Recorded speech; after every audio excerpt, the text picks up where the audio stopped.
सरकारने प्लास्टिक पिशव्या आणि प्लास्टिक उत्पादनांवर बंदी घालून अनेक वर्ष झाली असली तरी वसई विरार शहरात या बंदीचा फारसा परिणाम दिसून येत नाही। शहरातील प्रमुख रस्ते, बाजारपेठा आणि सार्वजनिक ठिकाणी आजही प्लास्टिकचा सर्रास वापर सुरू असून ठिकठिकाणी प्लास्टिक कचऱ्याचे ढीग साचलेले दिसत आहेत। पावसाळा तोंडावर आला असताना हा प्लास्टिक कचरा चिंतेचा विषय ठरत आहे, कारण नाल्यांमध्ये अडकणाऱ्या प्लास्टिकमुळे पाण्याचा निचरा अडथळला जाऊन पूरस्थिती निर्माण होण्याची शक्यता वाढते। प्लास्टिक बंदीनंतर सुरुवातीला प्रशासनाने धडक कारवाई केली होती, मात्र कालांतराने या कारवाया कमी झाल्या आणि पुन्हा एकदा व्यापारी व ग्राहकांकडून प्लास्टिकचा वापर सुरू झाल्याचं दिसत आहे। पर्यावरण प्रेमींच्या मते सध्याची कारवाई केवळ नावापुरती राहिल्याने प्लास्टिक वापरणाऱ्यांवर कोणताही वचक उरलेला नाही।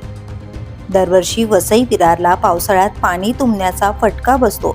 अशा वेळी नाल्यांमध्ये साचलेले प्लास्टिक पाण्याच्या प्रवाहाला अडथळा निर्माण करते आणि अनेक सखल भाग जलमय होतात।